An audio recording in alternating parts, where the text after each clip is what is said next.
سوال کیا گیا کرسی پر نماز پڑھنے والے کہاں پر بیٹھیں گے، لیکن یہ سوال نامکمل ہے۔ پہلا اس میں سوال یہ ہے کہ کرسی پر نماز پڑھنے کا حکم، کیا کرسی پر نماز پڑھنا جائز ہے یا ناجائز، ایک، اور اگر جائز ہے تو کن حالتوں میں۔ نمبر 3، اگر کرسی پر نماز پڑھی جائے تو کیا بیچ صف میں ہونا چاہیے یا کنارے ہونا چاہیے۔ نمبر 4، کرسی کیسے سیٹ کرنا چاہیے صف میں۔ یہ سارے گروپ ہیں، اب اس میں سے جو باتیں یاد رہیں گے وہ بتائیں گے۔ سب سے پہلی بات ہے کہ کرسی پر نماز پڑھنے کے بارے میں کوئی صحیح حدیث نہیں ہے، جبکہ نبی صلی اللہ علیہ وسلم کے زمانے میں کرسی موجود تھی۔ آپ صلی اللہ علیہ وسلم ممبر پر تشریف لائے، ممبر سے آپ نے خطاب کیا اور پھر ممبر سے آپ اترے، ایک صحابی کو سمجھانے کے لیے آپ کرسی پہ بیٹھ کے سمجھایا۔ فهذا الدليل على ان الكرسي موجود، على ان الكرسي كان موجودا في عهد النبي صلی اللہ علیہ وسلم۔ هذا الحديث يدل على وجود الكرسي، اس بات کی دلیل ہے کہ کرسی نبی صلی اللہ علیہ وسلم کے زمانے میں موجود تھی۔ تو جب کرسی موجود تھی تو اس وقت بیمار بھی تھے، ایسا تو نہیں کہ آج ہی ساری بیماری آ گئی۔ بھائی ہاتھ پاؤں سے معذور آج لوگ ہیں تو ایسا تو نہیں کہ سب لوگ اسی وقت مفلوج ہو گئے، نعوذ باللہ، اس وقت بھی بیمار تھے۔ تو میں آپ سے پوچھتا ہوں کہ اللہ کے نبی جب عمران بن حسین کے پاس گئے اور تکیہ پہ ٹیک لگائے تھے تو آپ نے تکیہ کو پھینک دیا اور آپ نے کہا صلی قائما فإن لم تستطع فقاعدا، اس کے بعد آپ نے کہا فعلى جنب الى آخر الحدیث، الى آخر الحدیث۔ آپ نے فرمایا کھڑے ہو کر نماز پڑھو، کھڑے ہو کر نہیں تو بیٹھ کے نماز پڑھو، بیٹھ کے نہیں تو پہلو کے بل نماز پڑھو لیٹ کر، اور رکوع میں کم جھکو اور سجدے میں زیادہ جھکو۔ آپ کہہ دیتے کہ کرسی میں نماز پڑھ لو۔ اس کا مطلب یہ ہے کہ کرسی کی جو کثرت ہے یہ دال میں کالا ہے۔ یہ کیا ہے بھائی؟ دال میں کالا ہے۔ عام حالات میں مریضوں کو کرسی پہ بیٹھنے کی ضرورت نہیں، آپ بیٹھ سکتے ہیں تو بیٹھیے۔ اگر آپ بیٹھ کر کے رکوع بھی کر رہے ہیں، سجدہ بھی کر رہے ہیں، رکوع میں آپ کر رہے ہیں، جھک رہے ہیں، اور سجدے میں بھی کر رہے ہیں آپ بیٹھ کر کے، تو وہ یہ کہیں بہتر ہے کرسی پر نماز پڑھنے سے۔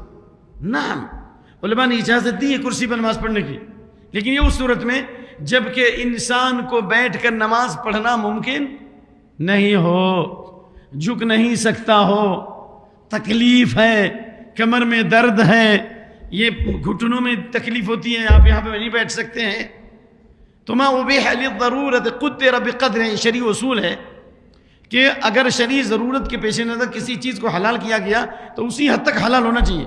تو اسی صورت میں جب کہ بیٹھ کے نماز پڑھنے میں دقت اور پریشانی ہے، آپ کے بیٹھ کے نماز پڑھنے سے دوسروں کو دائیں بائیں تکلیف ہوتی ہے، اور آپ کرسی پر اطمینان سے بیٹھ کے نماز پڑھ سکتے ہیں، تو ایسی حالت میں کرسی پر نماز پڑھنے میں کوئی حرج نہیں ہے۔ لیکن کرسی پر نماز پڑھنے میں پھرتی مت دکھلائیے۔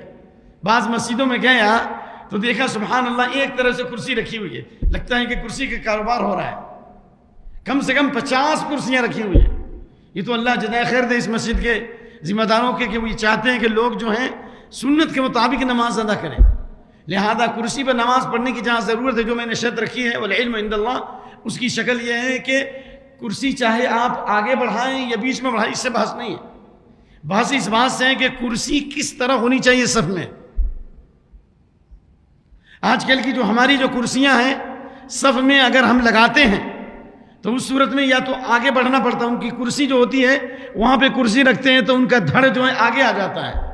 اگر کرسی کا پہلا حصہ دونوں پہیا اس کو اگر صف کی ابتدا میں رکھتے ہیں تو اس کا جو دھڑ ہے جسے میں وہ کیا ہو جاتا ہے؟ آگے ہو جاتا ہے۔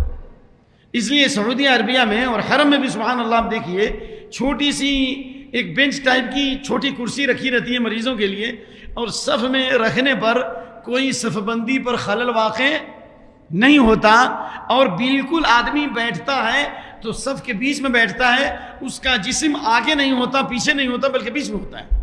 میں معافی چاہتا ہوں، آپ لوگوں کو تکلیف ہوگی، سب کو نہیں، کچھ لوگوں کو تکلیف ہوگی۔ میں پوچھتا ہوں اس حدیث کے بارے میں، جب فرار رجلا بادیا صدر ہوئی، تو حدیث ہے نا بخاری کی، مسلم کی۔ ایک مرتبہ آپ نے دیکھا ہے کہ آدمی کا سینہ سب سے آگے نکلا ہوا ہے، صرف سینہ نکلا ہوا، لیکن یہاں تو پورا جسم نکلا رہتا ہے کرسی پہ نماز پڑھنے والوں کا۔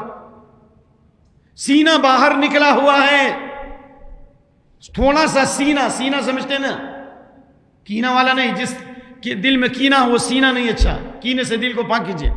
سینہ تھوڑا باہر نکلا ہوا ہے، آپ نے فرمایا واللہ لتسون صفوفکم او لیخالفن اللہ بین وجوہکم وفی روایت بین قلوبکم، اللہ کی قسم صفوں کو صحیح کرو، نہ تو اللہ چہرے میں اختلاف ڈال دے گا، اللہ تمہارے دلوں میں اختلاف ڈال دے گا۔